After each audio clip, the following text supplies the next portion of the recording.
Everybody, I like this problem because it doesn't have to use either the quadratic formula or the complete the square process. Okay, so this right-hand side is equal to, it's in the form a squared plus 2ab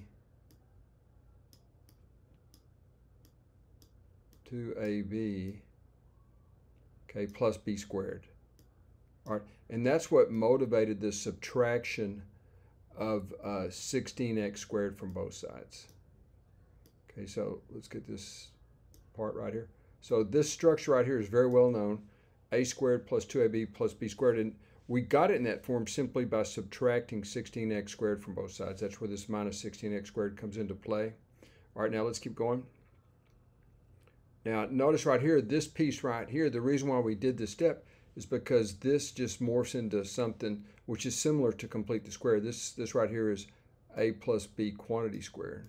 Let me make the a little more legible. That's an a plus b quantity squared. All right. Now this, at this point, it's a lot like complete the square, but it is not the same as complete the square because we didn't have to mess around with any of the constants. So we get x plus 6 quantity squared is equal to minus 16x squared right here. This piece right here algebraically becomes this, all right? Now, if you take the plus and minus square roots, everything follows pretty nicely. Notice, let's see, okay, everything's good right here. We just took the plus and minus square roots, noting right here that I is equal to the square root of -1. Okay, that's very well known.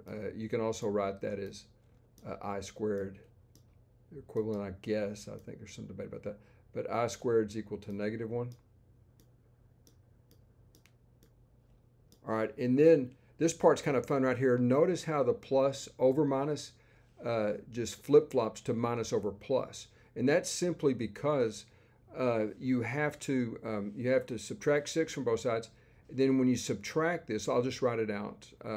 You would be going x minus, let's just keep it all here, plus minus. See, x minus something of the form plus minus in the vertical format for ix, right?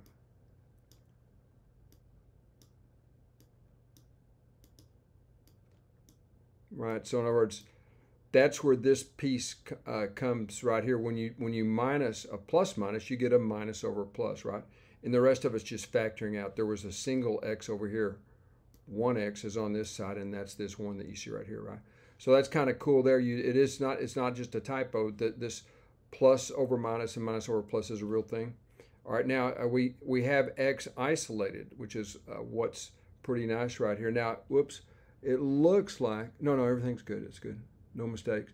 Okay, if you divide through by this complex coefficient, if you will, of x, you get this statement right here. X is equal to -6 over 1 minus over plus 4i. Now, you could leave it that way, but it's not really in what they call a standard complex number form. And so what you do right here is, again, you're doing this very same sort of idea. You have the minus over plus and the plus over minus. And all of this works out nicely because of the truth that a plus b times a minus b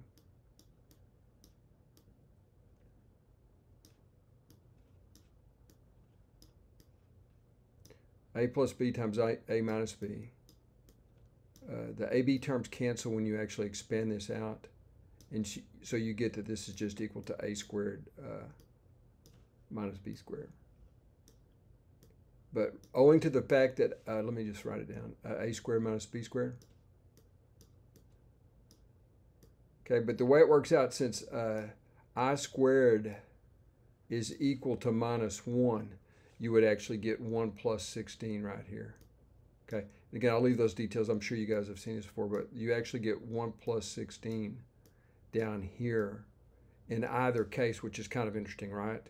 You know, you would have 1 times 1, which is 1, of course, and then you would have a minus 16i squared, right? But I squared is equal to -1, so the minuses cancel, and you get 1 plus 16 is equal to, whoops, you get 1 plus 16, where are we at?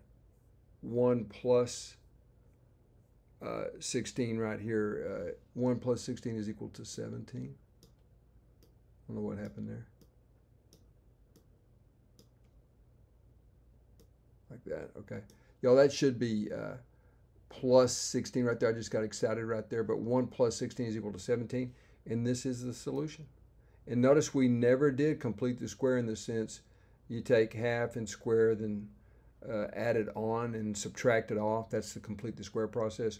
We just did essential algebra here to make this work out, or basic algebra. And I guess that's all. Hope you guys enjoyed.